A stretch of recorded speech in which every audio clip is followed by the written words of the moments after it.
Well, good morning, good afternoon, good evening, everybody, wherever you might be joining us. Welcome yet to another The Impactful Leader episode 5. And I'm very excited to be here, as always, with my colleague Jabba.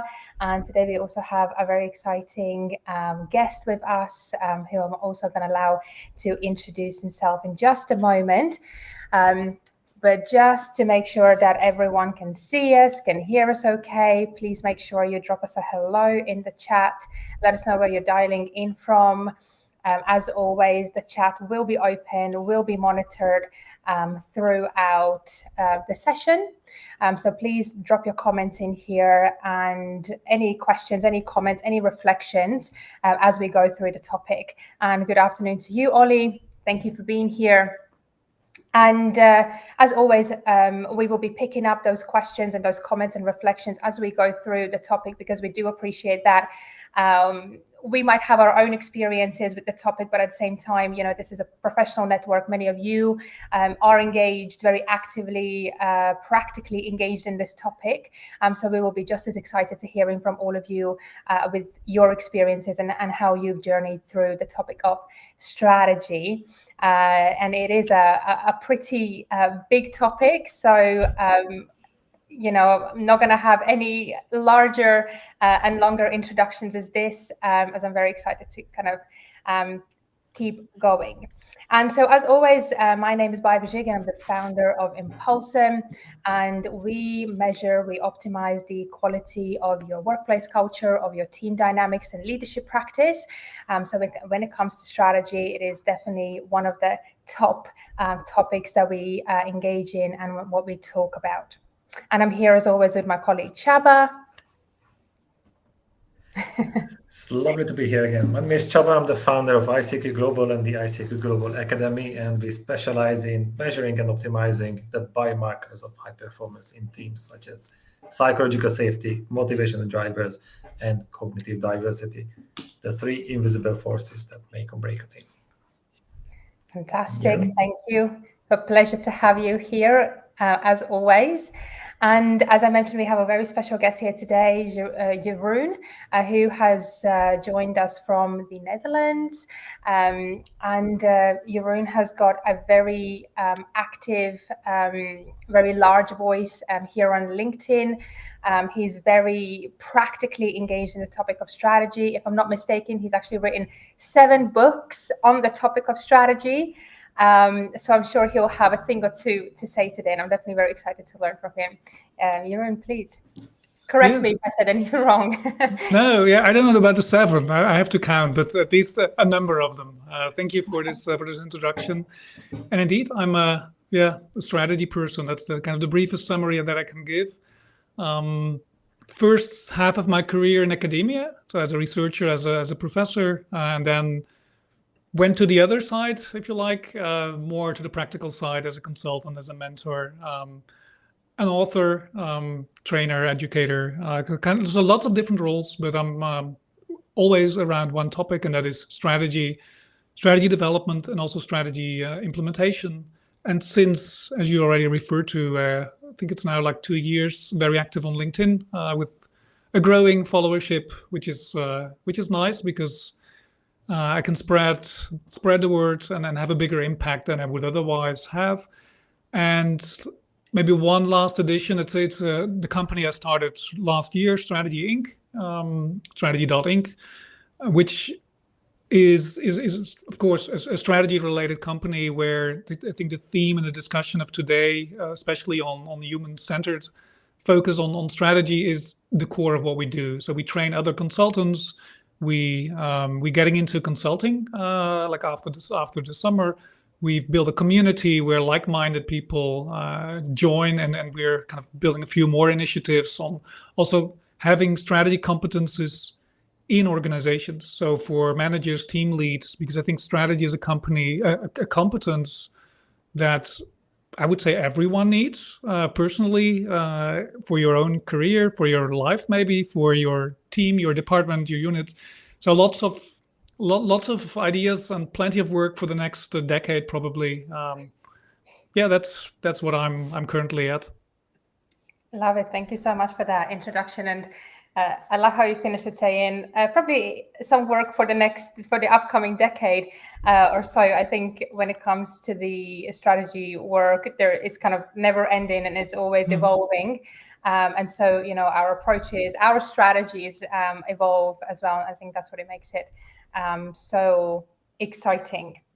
And so, hello, everybody. I have been trying to pull you up on the screen as well. So we have people joining from all parts of the world, I must say. We have people from the Netherlands, from India, Colombia, from Poland, Saudi Arabia, from the East Coast of the US, Indonesia, Finland, Brazil. So welcome, everybody. Thank you so much for being here and engaging in this conversation. For those who may have joined a minute later, just reminding you that the chat will be open and monitored throughout the session. And we definitely want to make sure that all of you are just as engaged in the topic and that we can have an interactive conversation as much as it's possible in this manner. So please drop your questions, drop your reflections into the chat, and wherever possible, we will also bring them up in the conversation as well. So without further ado, why is this topic important? I think in terms of why this topic and why now, the topic of business strategy, as I mentioned just a moment ago, is a timeless topic. It's a timeless theme because you can't talk about growth, you can't talk about competitiveness, you can't talk about innovation, profitability, and all of the other kind of business success metrics without talking about strategy. So today we have been, I think, quite brave by taking on this mighty topic of business strategy and really talk about the evolution of it, some of the key challenges, and how can we overcome them in the future? Because as the technology, as the future is changing, so are our businesses and so is the strategy, and we need to adapt it. And so I feel that I absolutely have the perfect panel for this conversation. And so I recently, and I posted that on LinkedIn today myself as well, I recently read a statistic estimating that around kind of 67% or so, or 2/3 of all strategies fail. And this is not necessarily a recent estimate. And I must say I needed to take a minute to just digest how staggering the statistic was. And I felt that, the strategies can fail for a number of reasons. I guess on one hand, it can fail because sometimes strategies are just poor strategies, and sometimes they're not really strategies at all. And so I think at this point, the most of strategy is being thrown around in the boardroom context, in everyday conversations. And we have kind of come to a point where its meaning has somehow been conflated with other topics, and also therefore has been diluted. And people, while they throw this word around, not necessarily kind of like take a moment and reflect well, first and foremost, what is and isn't strategy, and whether they are using this notion in the appropriate context. So why don't we begin the conversation here and kind of like set the scene a little bit to what is and what isn't strategy. So I guess, Csaba, I hope you will forgive me, but I'll ask our guests to kind of like come in here first. I'm sure among all of the writing and all the stuff that you have done, you might perfected maybe the definition of what strategy really is. Yeah, that's probably one of the biggest questions to start with. Let me first say I don't own the truth here, but I have my own definition, like probably any expert and any author, because there's as many definitions as people writing about this. But for me, strategy is an organization's unique way of sustainable value creation. So how do you create value as an organization through your products and services, for whom, customers, and so on? How do you do that in a unique way, or at least a different way, not exactly the same as anyone else? And how do you do that in a sustainable way, which means you can sustain it over time, not forever, but beyond next year? So that's the heart of what strategy is about. This is not a truly original definition, but it's based, for instance, on the work of Michael Porter and a few others. But for me, that's really the heart of what strategy is all about. So figuring out how, as an organization, you're going to create unique value for a specific group of customers in a way that is also sustainable over time. And so, what isn't strategy? Everything else. But I think the biggest confusion is replacing or confusing strategy and plans. And if you look it up, it's one of the posts I've written, and it also appeared in the Strategic Leadership Playbook. A plan. I think that many people, when they talk about strategy and implementation, they talk about analysis and planning, and not about strategy and implementation. So a plan, that's kind of a set of goals, objectives, targets, whatever you call them, the steps you take to get there, the resources you need, and so on. Strategy comes before that, is figuring out how do we create unique, so how do we position ourselves, how are we different from the competition. So that's I think the heart of what strategy is all about. And that's not just for large corporations, it's for individuals, it's for small teams, it's for small businesses, it's for nonprofits, for any type of organization. I think your reason of existence is the unique value you create for at least one other person or organization, but usually a bit more than that.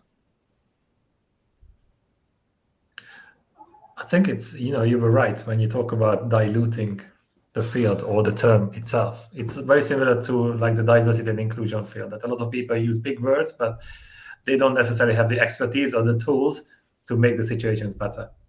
But it sounds trendy, it sounds powerful. For example, I was working with an oil and gas company last month, and the senior leadership team had a strategy, but for some reason they had no vision.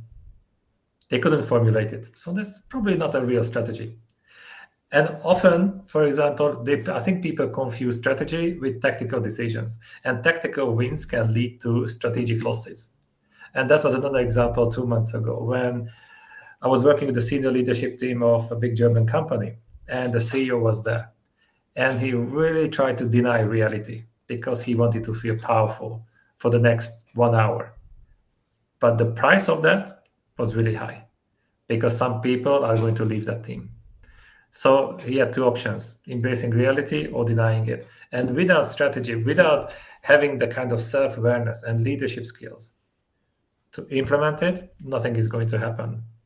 So using big words don't create anything. That's the problem. But they can be intimidating. So to me, that was the biggest lesson, that having a strategy without vision is not strategy. The next shiny idea is not a vision. The plan is not a strategy. And I think there's a lot of confusion there. So once you have a blueprint, then it's easier to implement it. Yet it can still fail. And to be honest, that's why I'm excited about this session and to learn more about this. So just from what I've heard, so strategy isn't the plan. Strategy isn't the goals. Strategy isn't the tactical or operational plan or execution piece, but something much bigger than that. And sometimes when, again, the notion of strategy has been diluted or conflated in all of these topics, we really lose the sight of what really the strategy is. And we often end up without the strategy itself because everything else feels like a strategy. So thank you for those examples. And I think another kind of like aspect of that is the fact that strategy as a field, strategy as a notion, strategy as a practice, as with any other practice, is evolving. So potentially what strategy not necessarily meant, but looked like maybe some decades ago may have looked slightly different to what it looks like today and what it needs to look like in the future, and how we need to adjust certain parts of it for it to really fully do the things that Jeroen, you were talking about, to deliver the value, the unique and sustainable value for another person or another entity. And so let's build upon, the conversation from here. And I'm very curious to hear from both of you to how have you seen or how have you have noticed the role of strategy changing? And I'm also very curious about what do you feel is the role of strategic competence in the digital age in which we live right now, but certainly for the future?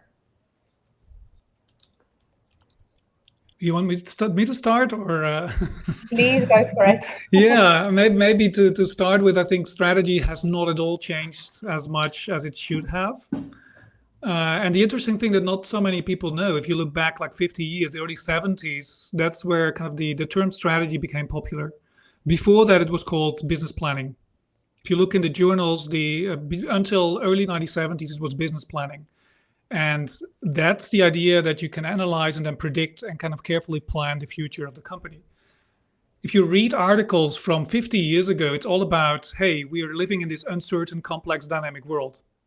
So we need a new concept, which is strategy, because that's more dynamic. The interesting thing is now we hear exactly the same. We have strategy, and now we are in this uncertain, complex, and changing world, and strategy needs to change. And I think the main problem with strategy is that we have not changed it. And because when in the 70s we kind of choose a new term from business planning to strategy, the methods have not changed. It's still very much the rational analytic, highly kind of predictive type of activity where we analyze our markets, try to identify trends and patterns, and then derive the objectively right choices based on that analysis. That may have worked. I would doubt it would have ever worked. I think that's always been kind of a fictitious approach to strategy, or one that only works in very predictable environments. But paradoxically, those are the situations where you need strategy at least, because if the market is very predictable and if all you're going to do next year is this year plus 10%, you don't need strategy. So it's kind of this paradox where the world is more dynamic, uncertain, complex, changing, and so on.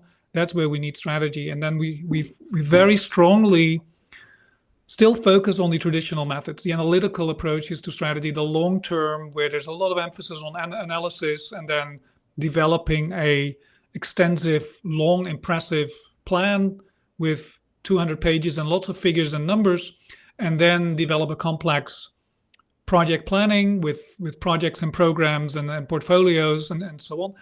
I know I'm sketching, I'm using a straw man approach here. So to kind of overemphasizing everything that's wrong with, let's say, the traditional approach. And luckily there are all kind of changes. But I think our kind of belief in the old approach is so strong that we needed like 50 years to kind of finally realize that no, we need more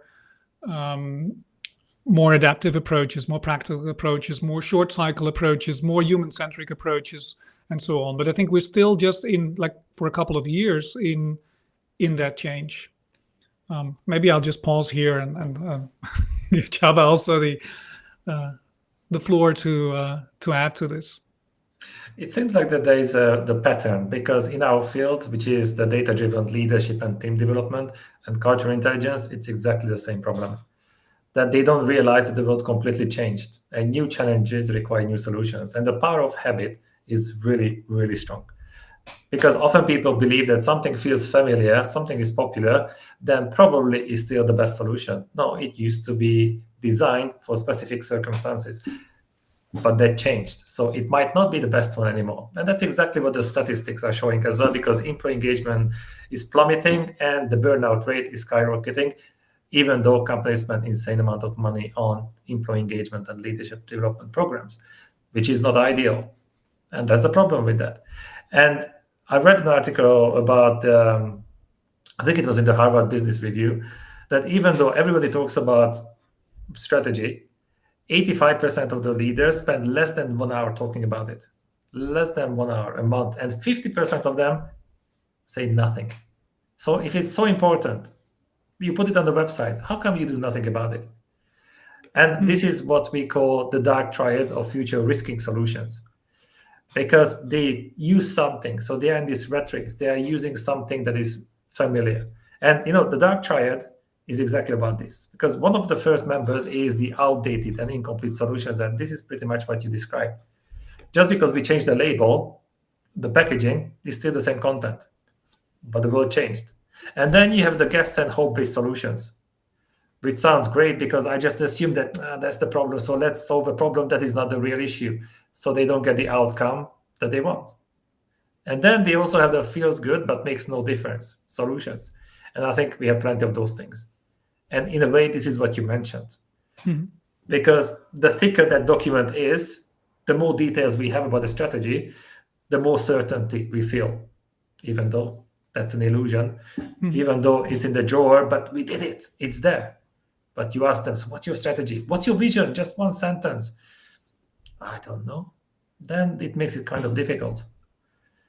So I think we are facing very similar challenges. And when it comes to people, even though the problem is crystal clear, maybe even the solution is obvious as well, when it comes to implementing it, that's when it falls apart.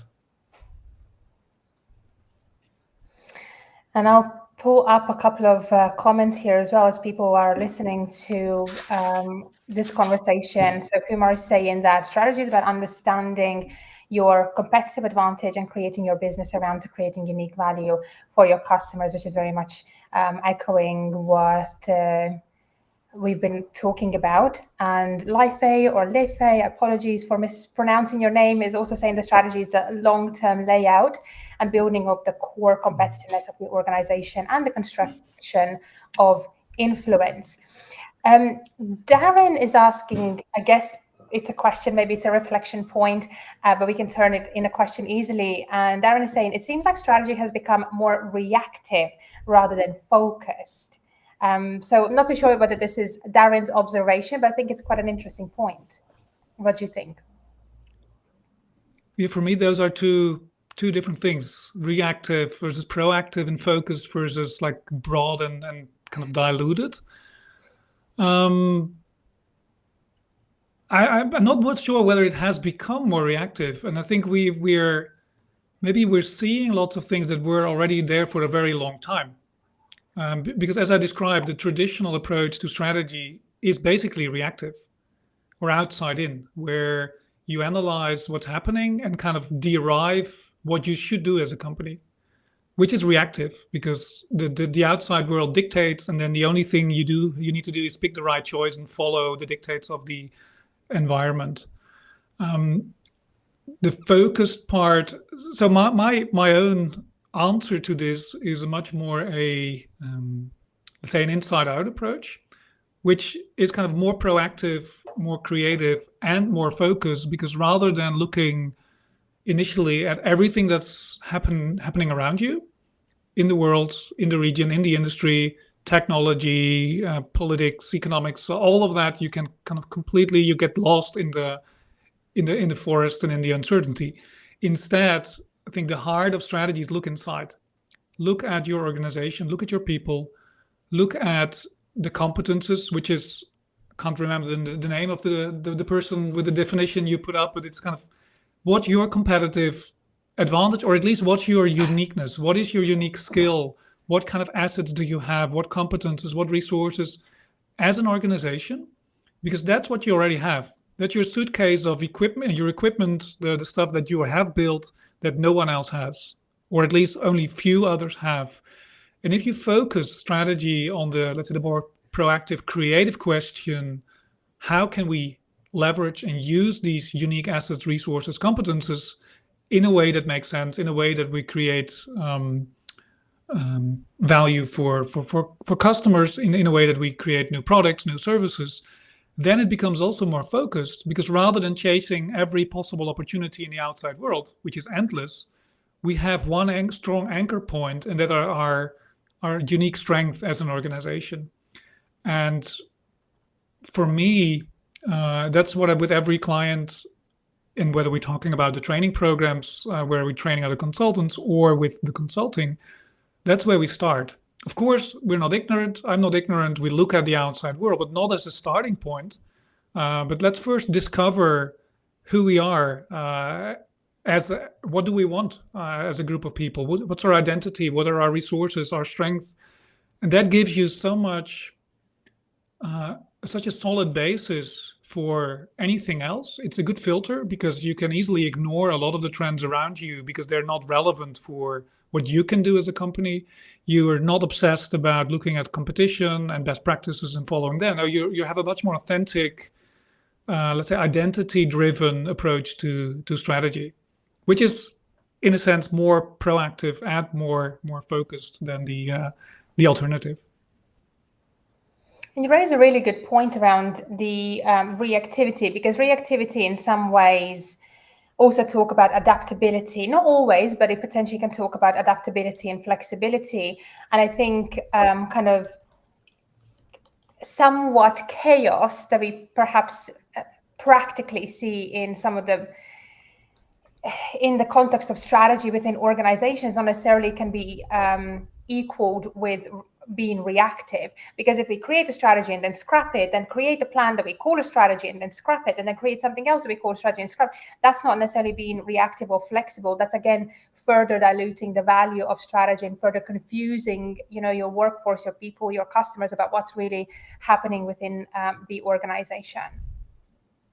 And the second point that you talked about, what I wanted to raise is around the point of leadership as well, in terms of how it has changed and how many people. I actually lost a little bit of track of my thought, and I'm sure it will come back to me. But Csaba, please come in here. It just made me think that I think it depends on the definition as well, because do we call it reactive or we just adjust the approach based on the data that is presented? And I think there's a difference between the two, because there are two issues, or that some people are too reactive. So whatever happens, then we have to do something because suddenly it's so urgent, or they stick to a plan because I have a strategy, so I have to implement it even though the world is changing, because that's a long-term plan, and they ignore it. And I think that's also the problem, because we do have to look at the external environment. And even though we don't know what the future holds, we can see the trends that are shaping it. And I fully agree that we have to see what we have inside. And then if we don't have a USP, if we don't stand for nothing, and then it's difficult to follow you. This is how you create that. You have to stand for something, but at the same time, you have to stand against something. Then you have a clear identity. And that's how we can provide value. Otherwise, people cannot follow you, and they're not going to. There's no point. No, that's, I think, the difference between reaction and response. I think reaction is kind of a thoughtless reaction to whatever happens around you, which, if you don't have this kind of inner focus, if you don't know your strength, if you don't know your identity, that's your only choice, because how will you make decisions? I think a response, there's a thoughtful process in between. You look at everything happening around you, you find out, you connect that to what is good for our company, what does fit our competences, what does make us better, more unique, and so on, and then you can respond. And I think that's. But for that, you need to know yourself as an organization, as a team, even as an individual, before you can respond in a way that you like to respond. But reality is so different, because if you look at even the bigger companies, they just copy each other. So, if you do that, then I'm going to do it harder, and I do more of that. And the whole industry becomes almost inbred. And for example, when I started when I started my first company, that was a restaurant booking site. And, it was a competition, because everybody who can offer a bigger discount. But because that was my background, I understood that the restaurants hate it because they are losing money. That doesn't make sense. So instead of trying it harder, let's be more creative. What is the strategy? To provide as much value as possible for everyone. How can we do that? Instead of giving discount, let's add something on top of that. So added value instead of discount. And that's why it started growing and became the biggest restaurant listing. And that's about thinking differently. Yeah, there's a funny video, I think it's somewhere on YouTube, by Matt Shore, where he kind of talks about razor blades. I think an excellent example of kind of jumping the bandwagon. Like first there were razors with one blade, then razors with two blades, and then you get kind of in this, okay, if two blades are better than one, three must be better than two, and so on and so forth. So you get in this kind of crazy mechanism where in the industry, apparently having more razor blades on your razor is a good thing. I think that's reaction until you kind of figure out, okay, if we add more, we just can't use it anymore because they're so close together that it's not functional anymore. So again, that's I think a nice illustration of reaction versus kind of thoughtful response. And I also remembered with the parallel that I wanted to make for something that Jeroen, you were talking about, and you were talking about because when it comes to strategy, how we need to look inwards before we look outwards. And the parallel that I wanted to draw in the topic that Csaba and I work very closely in, which is the topic of leadership, is very much that. Again, organizations will go out and throw money at all of the external solutions that there are, and not necessarily do the inward work before that when it comes to the individual people and leaders, and also inwards as within the organization if we talk about workplace culture, because it's kind of like easier to throw money at something and have this illusion that we've done something. There is a tick box exercise as part of that, and then we can kind of like close the topic and not talk about it for the time being, but actually the context, the skill still hasn't changed. The other thing that comes to mind as I'm talking about how is the role of strategy changing, it made me think about how is the role of the strategists changing as well, and how has it changed. And the kind of like things that come to my mind is interconnection or interconnectedness and integration.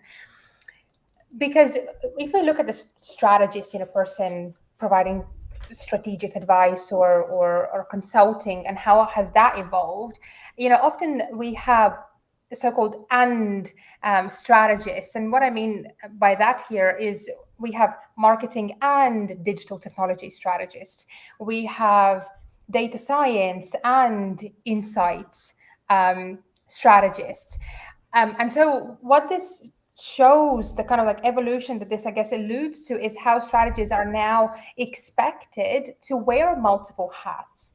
And I feel that in the same way, strategy is changing or should be changing and become more fluid to reflect the growing interconnectedness of business units and functions.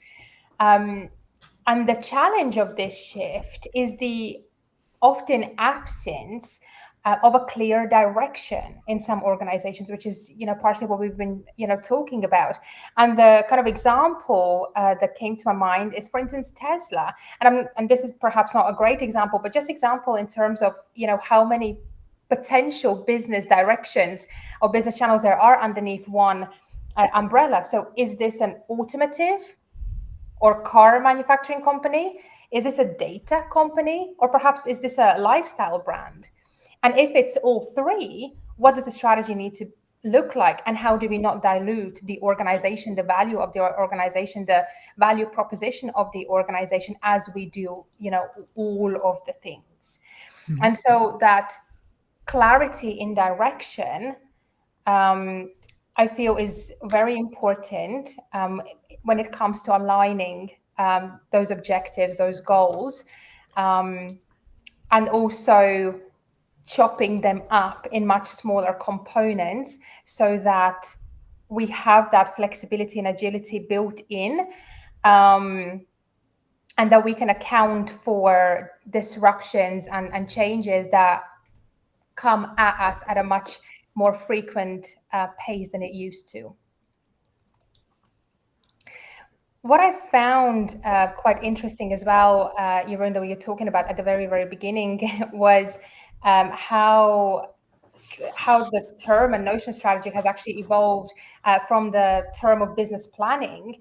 And perhaps, that legacy is what still kind of like lives on. And while, we are still here in, 2024, still talking about how strategy is not a business planning or business plan or project management or tactical or operational exercises. So I found that quite interesting. But I think there is an important second aspect of the title of our conversation, which is that human centricity. And both of you have already mentioned it a couple of times. So let's have a look at that and kind of like the importance of putting people at the center of the strategy formation. That's kind of like, I think, how we often understand human centricity. So perhaps the first part of the question is, what is human centricity in terms of the strategic context or strategy formation context, and how can companies foster a more human-centric cultures and strategies, especially today where most of businesses are either remote or hybrid workplaces? Yeah, again, a big question. Let me just start. The way I look at human-centered strategy, this is also another post on LinkedIn, you can look it up. It's even a quite recent one if you're watching this live, on the elements of human-centered strategy, where it's about using human skills, not just like one half of a brain, not just rational analytic, but we have the other half of a brain. We're also creative. We have emotions. We have a body. We have feelings. We have empathy. So use the full scope of human skills, realizing that strategy is very much about human relationships. Whenever you change a strategy, you're changing someone's relations to others. Because if you change a department, it means change of power, change of social connections, of friends, so that part is very important. Human values. Strategy is not just about making profit and growth. That's the financial economic part. It's about, what do we find important? What do we care about? And Csaba, you already referred to, let's say, the exodus of people and kind of burnouts. I think a lot of it is because we're not paying enough attention to human values, human relationships, human skills. Fourth, also human needs, is focus on, okay, what do our people, our stakeholders, the people around us, what do they really need? How can we help them? How can we make them feel better? And the last one is human conditions, is create an atmosphere, a context where where people can flourish. I think, of course, strategy has always been human-centric. There's no way around it, because without human beings, there is no strategy. But those 5 points, I think we've deliberately put a lot of effort in kind of removing them, because the rational economic logic was assumed to be kind of superior to, let's say, other skills. And we're not supposed to be subjective. We're not supposed to be emotional. Why not? Strategy, business, the world is all about emotions. We're not supposed to look at human relationships and so on. So I think those 5 points that I just mentioned is kind of bring them back, and rather than trying to suppress them, make them center stage in strategy formation, execution. And I think the problem is bigger in strategy formulation, because in execution, we have already found out there is no way around it. And I think the failure rate you referred to in the beginning, I think it's a famous number, and it fluctuates, whatever source you mentioned, but it's dramatic. I think one of the big causes is these 5 aspects of human-centeredness that we have not paid enough attention to. So it's kind of, maybe it's even a surprise that like 30% still doesn't fail. If you look, and we're talking about this quite negatively and as if everything is bad. Of course, that's not the case. There's a lot of good stuff, but on average, if we look at the stuff that is promoted, written about in the books, in the MBAs, and so on, it's still very much this not so human-centered approach. You also asked a second question, like how to do this, like more in a digital, also remote work and so on. My experience is that, at least for the formation part, so that works surprisingly well. I've worked with clients that I've never seen in real life, that are on the other side of the ocean, where we do the entire strategy process through Zoom. And I'm so enthusiastic about it that I think part of it works better than live, for several reasons. One is the introverts have a better voice, because you can use the chat. The other is also that there's less noise, there's more focus, there's less time for chit chat, which of course from a social perspective, the fun perspective, is less desirable. But from an effectiveness and efficiency point of view, it works really well because you capture everything that people contribute, rather than if you're together in one room, that's much harder to capture. So for strategy formation, working with technology, doing this fully digital, I've been surprised how well it works. It's interesting what you said about the people, that everything is human centric, and I fully agree that people are the greatest asset or liability. It depends on how much they understand themselves. Of course, there must be. There's and always the downside of being the most important thing. That also means the biggest liability. Exactly, and that's exactly what our research shows as well. Because we can have really good ideas, but if people cannot implement them. For example, there was, I think a month ago, an update on LinkedIn that I did, and it had almost 1 million views. And it was exactly about this. So it was almost like a meme, like a cartoon, that there was a little bolt, there was a hole in it, and then somebody wanted to plug it in. And then the people disagreed. They all had a different idea why that's not the right thing. If the hole is there, then it's supposed to be there. Why are you discriminating the hole? And a lot of different excuses. Even though the problem was crystal clear and the solution as well, nowadays when people want to be authentic and they want to be included, and then they have a lot of voices, and sometimes it's not based on competency, that makes it more difficult, definitely. But it's also interesting that when it comes to a hybrid environment, without creating the right environment, which is high on psychological safety and motivation, it's difficult. It's more difficult. But there are certain steps that you can take. And our approach is the fast teaming, for example. How do you create psychological safety and motivation in a team that never met? How can we do that? It depends on what it is based on. How can we speed up this process? And there is a way to do that. Because the more you understand yourself, the more you understand other people, the more predictable they become, the more trust you can create. And then people can speak up. And I agree with you that working online can reduce the noise. Definitely. It can be more focused. And definitely it's more beneficial to introverts, but it can hold back the extroverts. So somebody is always upset a little bit, or somebody is always missing something. Of course, and my experience is also people participating, they may feel it's less effective, but if I look at it, and I've done it many times, if I look at the outcome, the quality of the outcome, the level of the contributions, it's at least as good and typically better. But they may not feel because they have not been able to look in each other's eyes. They've not been able to chat. But purely from a functional perspective, and also I think also from an alignment perspective, because it's much faster to, for instance, if you use a chat. What we do here is there's a chat functionality, and others you can see it in parallel. So there's a lot more information processing, focused information processing happening because you have the audio, the text in parallel, and I think that's a strength that, of course, you can also use that in let's say real life settings, but typically you don't. You're not going to sit behind computers and chat. Even though I'm now at the point where I'm considering actually doing that. Like, okay, let's run this through Zoom. Of course, we watch at each other's faces, but have or some other application have chat functionality where which is captured. Also, it's good for documentation, good for many other things. So there's the big human centeredness, and this was the more, let's say, the more operational thing of how does it work in the process when being remote.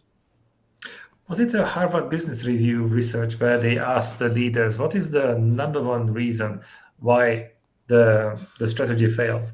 And I think it was 76% of them who said it's the execution gap, that people fail to work together. 76%. And it's almost the same number as the percentage of failed transformations and strategies. So trying to ignore people is not a good idea. That's the competitive advantage. And people are emotional beings, right? Exactly what Jeroen said just a moment ago. And also, in our work, when we go in and talk about change management and how we can use some of our solutions in that context. And one of the first things that people or organizations usually do in a change context is engineer emotion out of it. It's very methodical, very analytical. There are key goals, key milestones, key gates, and stuff like that needs to happen in that process. And they literally engineer the person out of it. And you can't do that. You can't do that in business. You can't do that in change management. You definitely can't do that in strategy. Another interesting piece that I just want to pull up from the comments, and that's from Andre Young. And he is saying that, and this is a 3-part comment. So he's saying that individualistic worldview places the highest value on the autonomy, rights, and interests of individual person. Emphasizes personal freedom, self-reliance, and self-expression.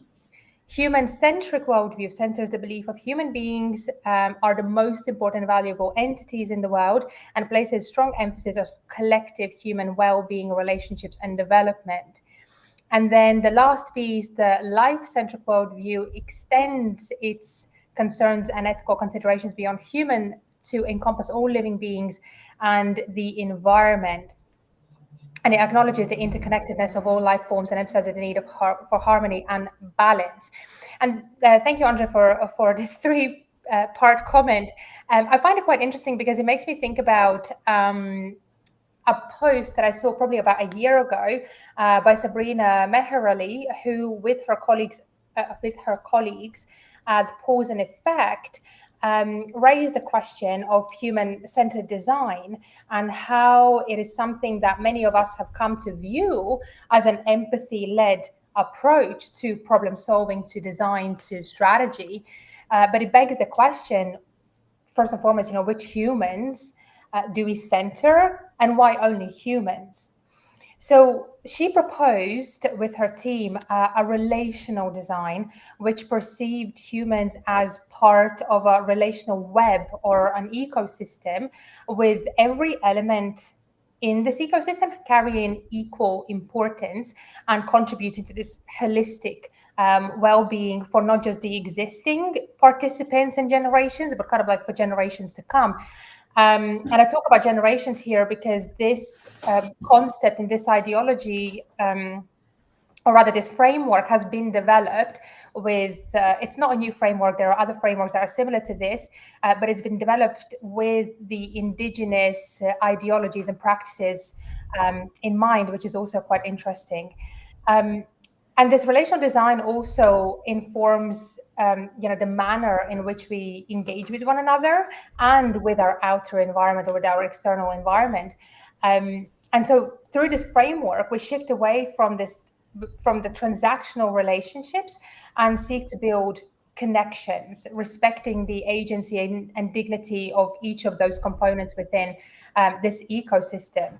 And another thing that it shifts away from is from this kind of like triangular relationship that we often have, where we have the human or the man at the top, whereas in this relational design, which is formed as a circle, human is not at the center, right? Human is just a part, one part, equal part of the system, rather than the ruler and the main beneficiary of it. And so I'm curious to what are your thoughts and reflections on human centricity in this kind of way? Yes, great point, and also great comment by with the threefold distinction. For me, the focus on human centricity it doesn't mean this is just for people. But if we're talking about organizations, and if we talk about strategy, it's people making strategy, it's people executing and doing the work. That's the practical side of strategy. An interesting quote that I also have used in the my newsletter on this topic is and I'm going to read it, by Bertrand Russell. Like, if men, and he means if human beings, but at that time it was men, were actually actuated by self-interest, which they are not, except in the case of a few saints, the whole human race would cooperate. And when I talk about human centricity, it is about the empathetic human being, wide open, and not just empathetic in the kind of the design thinking, because I think that's not real empathy. That's just trying to understand the needs of another person. But real empathy is you truly try to connect to not just other people, but also the world around you, understand the needs of the, let's say, the ecosystem around you. And my focus on human centricity comes from this viewpoint by Bertrand Russell. Like, if we're truly human centric, if we truly care about human beings, we nurture everything around us. We're not, let's say, on top of nature, we're part of nature. We're also not just part of nature. So we're not just one of but we have a responsibility. We are shepherds. We are supposed to do, or given what we have done so far, we have to take responsibility of kind of fixing the problems that we have created. So for me, there's much more behind the human-centeredness than just, okay, people are number one and we have just to care about people, not about animals and nature. No, it's exactly, we have to care about the world as a whole, the planet as a whole, because otherwise we can't survive as a human race, we can't survive as a world. But it's us who needs to fix the problems. So that's why it needs to be human-centric in terms of strategy and execution, because we are supposed, no one else is going to do it if not we. Just looking at Bible, because I know that Bible loves the objectively controversial opinions. And, as much as I agree with, for example, what you said about being human-centric and looking after everyone and everything around us, wholeheartedly, definitely, I agree with that. But at the same time, that is a problem for the more advanced cultures and countries as well. So I read a lot of articles about this, and they make it very clear that even though climate change is an issue, when you are poor and you have to feed your family and you're working 12, 14 hours a day, that's not your problem. It's not urgent enough. That's not your priority. That's the privilege of the Western countries, like the D&I issues, for example. In other countries, that doesn't really exist, or it's not a priority because they have more urgent issues. So it's a really idealistic and optimal state, definitely. That's what we want to achieve. If we can do it, that's a different story. Having said that, we have to do our best as much as we can, because every little helps. Tesco made that very clear. And when it comes to countries, the companies, I fully agree with you that talking about feelings and everything, that is just weird. And that's why they focus on the tangible elements of strategy, processes, technology, structure. That's something I can hold in my hand. I can see it, but emotions, culture, what is that? Some voodoo stuff. Why would I care about that? Mindset, come on. That's not our stuff, but it is. And that's exactly what the execution cap is about. It's not about what people do, but what they think. And you can force behavioral change. But if you want real change, then you have to shift the mindset. And for that, you have to understand what matters to them. And if you can make these gut feelings and you can turn them into visible insights, you can make them measurable, then you have a much better chance. And that's exactly why we do what we do, because it's not some voodoo stuff anymore. You can measure the biomarkers of high performance, because if you cannot measure it, then probably you cannot optimize it. If you cannot create the right environment, then it's unlikely that you would achieve your goal. And I think that is one of the biggest challenges. So we stick to what we know, what we see, because that's real. What we cannot see, what is unpredictable, just let's ignore it. And that's when it goes wrong. Like Jeroen said, you can suppress your emotions, you can go against your values and needs, but for how long and at what price? You just postpone it to the execution stage, and then you face it in a much bigger form. And again, that's one of these big reasons why there's so much failure. It's like we pretend we can ignore all of that in phase one, in formation, but in execution, then we realize, no, we can't ignore it any longer. And I think what I would propose is, if we can't ignore it in the execution phase, let's include it already right from the start, because that smoothens execution. it creates better strategy, it creates a nicer, I think there's just advantages. On a personal level, I tried to do it for long when I was younger, suppressing everything because emotions. Come on, Not that's very for weak successful. people. No, and it turned out that I did have emotions, and they came back with their friends. It's like a pressure cooker. You just so it makes sense just to get to know them, get to know yourself, and then find better ways. And our time together is very quickly approaching conclusion, and I still have got tons of questions and tons of things that I want to ask and I want to explore. Amanda is asking, how can we influence behavioral change? I think this is another big question that we will need like another LinkedIn Live for, but I'll say that Kasia has just dropped a link in the chat talking about Csaba's session tomorrow on strategic leadership skills to future-proof organizations, and he will partially talk about that there as well. So Kasia will drop that link in once again, just for those who missed it. But in terms of our conversation, just kind of to pick up where we left just a moment ago, and both of you just touched on this slightly, but thinking about the future and kind of like what Jeroen, what you were saying, how strategy unfortunately hasn't necessarily developed quick enough or evolved quick enough to kind of like meet our today's challenges. But I feel that our tomorrow is coming much faster than the strategy or our notion of it or our practice of it is evolving. So quick 1, 2, 3 points perhaps. How do you feel, what are the best ways, best approaches to building adaptive strategies that can evolve hopefully much quicker with the changing circumstances and really with the future in mind? That's you want a short answer? Read my books. That's a self-promotion. No, the 1 hour strategy, the strategy handbook. That's exactly what I'm talking about. And just the gist, and because I think what is needed is to turn strategy from a top management activity or an exceptional activity, like every couple of years we go and do an offsite, which is something odd and strange because it's outside the normal business.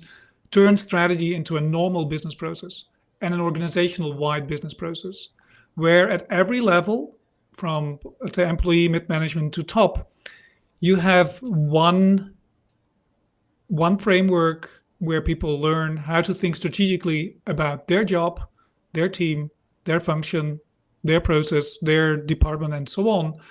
Because then you can create the organization-wide dialogue and process of where everyone is kind of aligned in how we approach strategy in this organization.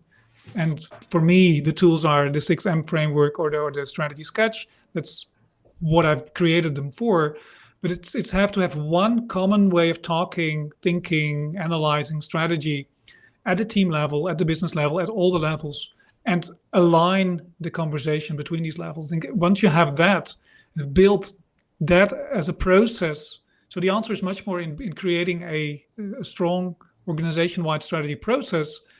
Once you have that, then the adaptation, creating new strategies becomes a routine.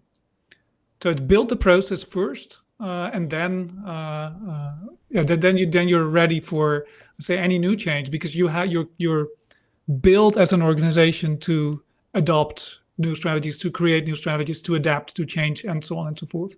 That was more than just 3 points, but that's my my 2 cents here. 3 points and a bonus. Thank you. And obviously, read the books. Csaba, what are your predictions? Not predictions, but advice here. My experience is slightly different, having worked with a lot of teams as well, that a lot of them kind of had the strategy, but not the vision. So that would be the first piece of advice, that refine that vision. Because often the level of motivation depends on the clarity of the vision. And if that's missing, then it's very difficult to stay motivated. It's very difficult to make the right decisions. Because often they have the illusion that they talk about the same thing and they don't realize that they don't. And they have a different image in their head. And that's when people can work really hard and then yet they can still grow apart. The second piece of advice is applying purposeful doubt, and especially because the world is changing quickly. So just because we had a good idea, we had the best practice, sometimes on a regular basis, just double check it. Is it still the best one? Or maybe there's an even better way of doing something. And that's not necessarily being reactive, but it's about responding to a situation. And using a data-driven approach is very helpful. And the third one would be similar to what Jeroen mentioned, because one of the biggest issues I've seen in big companies is that they use so many different tools and methodologies that people just speak different languages and they think that the other person understands them. And that's not the case. And a lot of potential is lost. So if you can provide them one operating system and many applications, you can provide a common frame of reference and vocabulary, and people speak the same language, they can refer to the same thing, then the communication is going to flow. And that's exactly what we try to implement everywhere in a sustainable way. That, look, you have all the tools, you are certified in it, roll it out. You don't need us. That's real sustainability. And that's how we can have an exponential impact. Mm-hmm. So we've had streamline the vocabulary and the tools, refine and clarify the vision, constantly monitor the progress and the growth of the work, build with people. So it can't just be top down, it has to be bottom up, collaborative approach. And I would also say kind of like chop up the process or the strategy in smaller components to avoid getting stuck in the middle, and to avoid kind of like lack of motivation within the teams, because we live in the world of instant gratification, of low-hanging fruit, of quick fixes, quick decisions. And so when we have strategy that's a year, 3, 5 years long, we really need to chop it up and make it digestible. And that also helps with the adaptability. So we don't have to kind of like get to the end of it to scrap it and say this was unsuccessful, let's try again. But we can do it already in the process, already baked in, which both of you have mentioned. And so the very final question to send all of us away, I'm very curious to, what is your one prediction for the future of strategy in a digital world? If you would have to make one prediction, what would that be? I'm not so good in predicting, and I don't put so much value on predicting, but I have a hope. And that is that we use the technology to make strategy and organizations more human-centric. So instead of kind of ruling out human beings by trying to replace them by technology, use the technology to automate the parts where we don't need humans, so that the people can focus on, let's say, the creativity, the values, their visions, their needs. So the parts that really make us human, by having everything else done by technology. That's I don't know whether that's going to happen, but that's my hope. I've got a positive and a negative one. The negative one is that I think technology can make life more comfortable. It can give you the information immediately, but also it leads to losing skills, because you don't have to think anymore, you don't have to remember, you don't have to put together a presentation or essay, because you just enter it in ChatGPT and then you get it. So people become less creative and maybe in a way less smart. So that's the bad one. But the good one is that people's skills become even more important, because there's more pressure on people, they are more exposed, more isolated, and also the collaboration is going to get more important. And you have to do that with people you never met. And that's where we go back to the same foundation. You need a common framework, a frame of reference. But at the same time, you have to understand yourself. So I think technology is not the solution, but definitely it can contribute to the growth or the decline of a company. And that all goes back to being human-centric and the people. And just something popped to my mind before I share mine. The same question goes for everyone in the chat. what is your one prediction for the future of strategy? And I just wanted to make, in the meanwhile, a quick comment. So today on LinkedIn, I saw a post of a CEO of an organization very excitedly announcing that they will be onboarding their AI employees in the HR system the same way that they would do with their human employees. And she was announcing how these AI employees will have goals and KPIs, and they'll be measured, so they will have the same kind of employee IDs and whatnot. In the comments section, I could tell that people are not ready for that yet. I definitely found it very wild, but at the same time, I'm conscious that the future is here and it looks differently for different people in different organizations. So yeah, watch that space. And so with that in mind, the final kind of like words for me when it comes to, I don't know if I can call it prediction either, but definitely kind of understanding that change will shift from just it's a constant or it's a blip or something that just happens with us. It will shift to the context. It will become it already is, the context in which we operate. So we need to also shift the mindset that change is something that happens that we need to react to. It's already the context, the water that we kind of swim in. And I think this will be the shift in mindset that will also really accelerate the growth and success of some businesses and perhaps the decline and exit of others.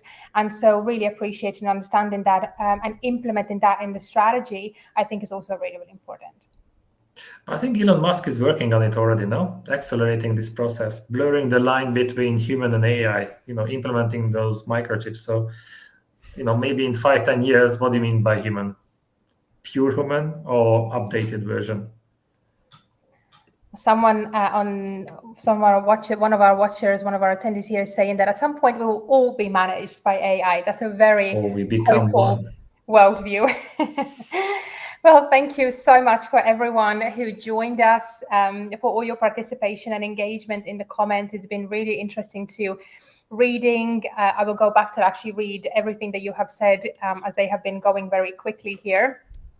But first and foremost, Csaba and Joran, thank you both so much for being here, for engaging and making it such an insightful conversation, sharing your predictions, sharing your expertise in the challenges, some really interesting stats. And I really look forward to seeing how strategy evolves and what comes of it, and hopefully we can come back together once again, because I think the strategy as a topic is a huge topic, and there definitely is a lot that we can still talk about in different directions that we can go with this. But Kasia has also, there have been a couple of people in the chat asking for the books that you just mentioned. So Kasia has dropped the link to your website, so anyone who wants to check out the books can follow the link. So thank you all once again so much for participating, for being part of this conversation. And I look forward to continuing this conversation in LinkedIn. So have a lovely afternoon or evening, everybody. And I look forward to our next conversation. See you again at the Impactful Leadership Leader next time. Thank you. Bye.